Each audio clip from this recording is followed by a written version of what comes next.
မင်္ဂလာပါခင်ဗျာ Life Guide ဘဝလမ်းညွှန် Channel မှာကြိုဆိုလိုက်ပါတယ်ဒီနေ့မျှဝေပေးခြင်းတဲ့အကြောင်းအရာကတော့အောင်မြင်မှုကိုတားဆီးနေတဲ့အလေးအကျင့်6ခုမိတ်ဆွေတို့ရေလူတိုင်းကအောင်မြင်ခြင်းကြပါတယ်ဒါပေမဲ့အောင်မြင်မှုကိုရှာဖွေနေရင်မတိလိုက်ပဲကိုယ့်ရဲ့နေ့စဉ်အလေးအကျင့်တွေကပဲကိုယ့်အနာဂတ်ကိုတိတ်တဆိတ်ဖျက်ဆီးနေတတ်ပါတယ်ဒီနေ့တော့တင့်အောင်မြင်မှုကိုတားဆီးနေတဲ့အလေးအကျင့်6ခုကိုပြောပြပေးပါမယ်။တစ်အမြဲရွှေ့ဆိုင်းနေခြင်းမနှက်ဖြန်မှလုပ်မယ်။အချိန်ရမှစမယ်။ဒီစကားတွေကအောင်မြင်မှုရဲ့အကြီးမားဆုံးရန်သူပါ။အောင်မြင်သူတွေက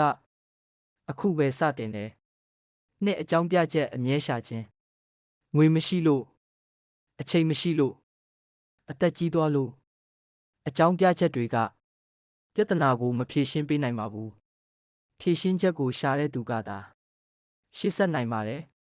သုံးsocial media ကိုအချိန်အလွန်အကျွံသုံးခြင်းမိနစ်30ကြည့်မယ်ဆိုပြီးတနာရီကုန်သွားတတ်ပါတယ်အချိန်ကပြန်မရနိုင်တဲ့ပိုင်ဆိုင်မှုဖြစ်ပါတယ်တင်အသုံးပြုတဲ့အချိန်ကတင်အနာဂတ်ကိုဆုံးဖြတ်နေပါတယ်လေးတင်ယူမှုရက်တန့်ခြင်းဒီနေ့ကဘာကြီးကနေ့တိုင်းပြောင်းလဲနေပါတယ်တင်မတင်ယူတော့ရင်နောက်ကျကြံခဲ့ပါလိမ့်မယ်တနေ့ကိုစာ30မိနစ်ပဲဖြစ်ဖြစ်ဖတ်ပါ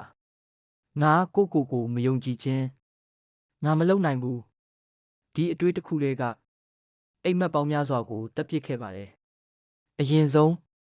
ကိုယုံကြည်ပါ6လက်လျှော့လွယ်ခြင်းအောင်မြင်သူတွေနဲ့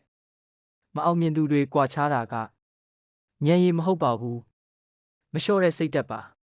အခက်ခဲတိုင်းကသင်ခန်းစာတစ်ခုဖြစ်ပါတယ်မှတ်သားစရာအောင်မြင်မှုကိုတရက်ထဲနဲ့မဆုံးရှုံးပါဘူးနေ့စဉ်မကောင်းတဲ့အလေးကျင့်တွေကတဖြည်းဖြည်းဆုံးရှုံးစေပါတယ်ဒီနေ့ကစပြီးအလေးကျင့်ကောင်းတစ်ခုစတင်ပါအလေးကျင့်ဆိုးတစ်ခုစွန့်လွတ်ပါတစ်နှစ်အကြာမှာသင်ဘဝကလုံးဝပြောင်းလဲသွားပါလိမ့်မယ်မိကွန်း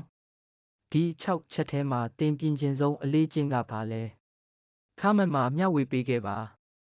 Follow Life Guide ဘဝလမ်းညွှန်ကို follow လုပ်ထားပြီးအောင်မြင်မှုစိတ်သက်ခွန်အားစီးပွားရေးနဲ့ကိုယ်ပိုင်ဖွံ့ဖြိုးတိုးတက်ရေးဆိုင်ရာအကြောင်းအရာများကိုဆက်လက်ရယူလိုက်ပါ